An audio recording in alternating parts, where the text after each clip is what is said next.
welcome to my kitchen. In today's recipe, I'm going to show you how to make Gujarati Dal Dhokli. It's a very traditional recipe that's made in every Gujarati home. And every home has a special recipe or a special ingredient that they add to make it delicious. And this recipe is my mother-in-law's, and I'm just going to make it the way she makes it. So without wasting any time, let's dive right in.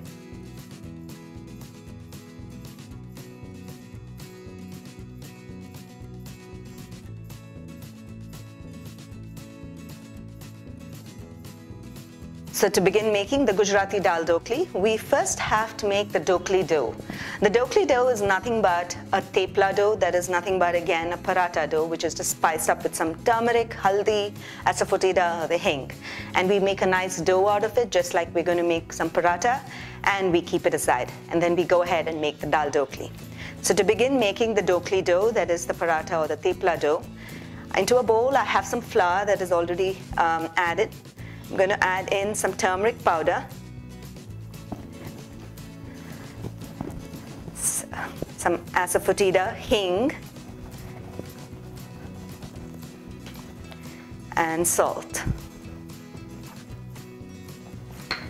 Stir, just mix it all up with your fingers, and we'll gradually add a little water at a time and knead to make a firm and a smooth dough.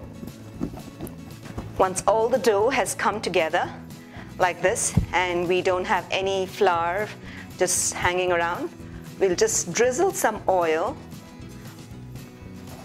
and again knead for about 3 to 4 minutes until the dough is really smooth and soft.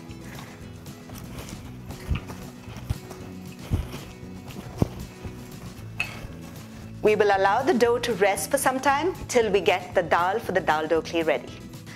Now that we got the dhokli dough ready, we also have to have some cooked dal. I cooked tur dal previously and whisked it up until it was really smooth, and so we have it ready. So now let's proceed to see how to make the Dal Dhokli. Into a heavy bottom pan, I'm going to add in just about a teaspoon of oil and allow the oil to heat up. Once the oil is heated up, I'm going to add in some mustard seeds, some cumin seeds, and allow them to crackle. Give it a stir. Once the mustard and cumin begin to start crackling, I'm going to grate in some ginger,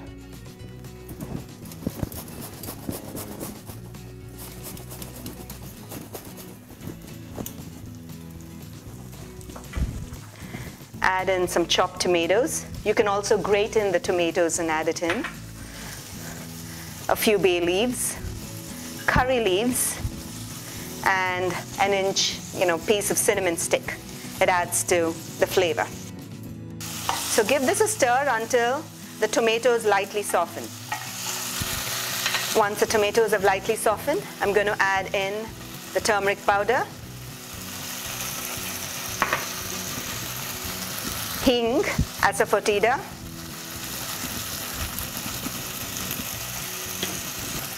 some red chili powder, and this is purely optional to your taste, and the cooked dal.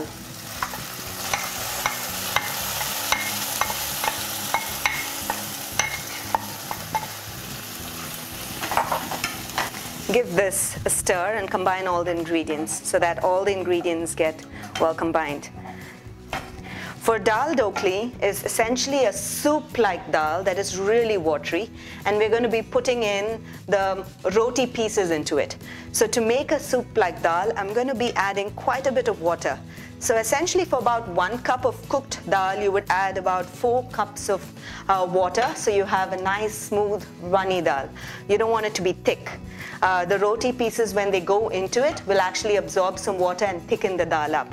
So you want it to be nice and runny. So I've added some water, and I think it can take in some more water too, and I will add that in just a bit. I'm going to add in the salt,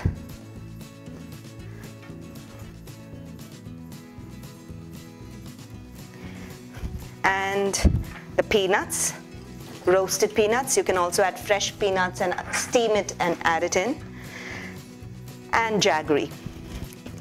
Gujarati dal or the dal dhokli has a sweet, sour and a tangy taste, so it has all the three ingredients. The lemoniness from the kokum or the lemon, which I'm going to be adding later, the sweetness from the jaggery, and the chili from the chili powder and the green chilies if you add. Stir it in and bring the dal to a boil. Make sure to give the dal a taste and adjust the flavors and the taste to suit your palate. Okay, I'm going to go ahead and add just a little more water until the dal is nice and runny. You should be able to see a little bit of transparency in the dal. I mean, it should not be entirely watery and that you can see only water, but there should be some amount of dal and you should be able to see a transparency as well. That's when you know that it has the right consistency. Now that the dal is ready, I'm going to be putting it to another stove and allow it to simmer and boil, and so the dal absorbs all the flavors from the spices, and go ahead to make the dhoklis with the thepla dough. Now that the dal dhokli is simmering and boiling and we have our dough ready, that is the dhokli dough, what I'm going to do is to make small portions of the dough and make thin strips, thin circles of rotis. And for that, I'm going to be dusting it in flour and rolling the thepla dough or the dhokli dough into a very thin, super thin roti. And essentially, we are trying to make a kind of pasta with this dough. And dust it in flour again and roll.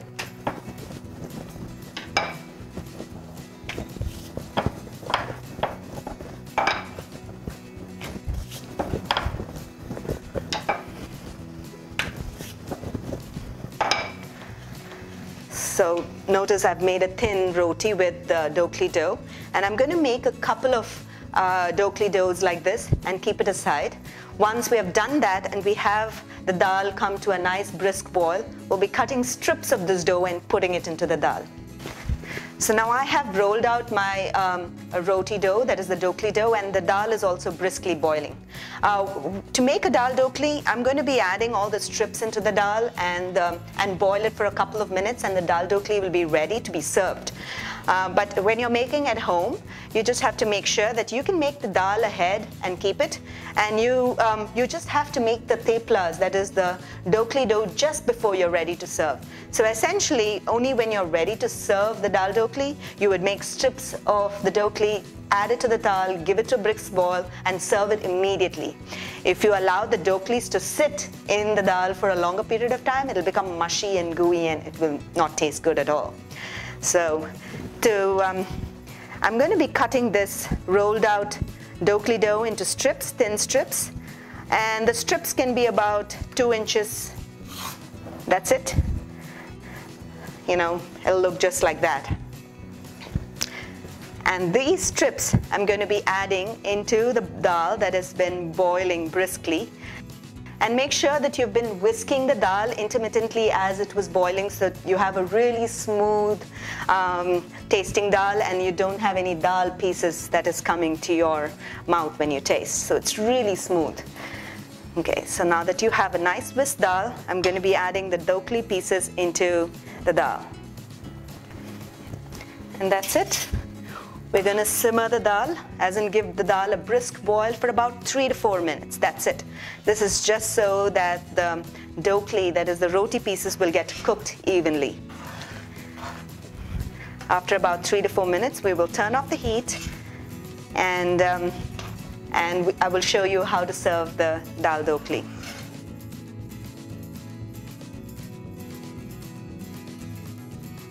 The dal dhokli has been boiling along with the dhokli for about 3 to 4 minutes, and you will notice that the dhokli is rising up and it feels cooked. Just give it a taste to make sure that it doesn't taste raw, and that's it. Make sure that all the flavors are in place, the salt, because you added a lot of water, the spices, adjust it accordingly. We will finally add in the coriander leaves, and since I didn't add kokum, that is the little bit of souring agent, I'm going to squeeze in some lemon towards the end. I like to add the lemon towards the end so it gives the perfect sourness and it doesn't turn bitter. Okay, that's it. And the dal dhokli is ready, and I will show you how to serve it in just a bit.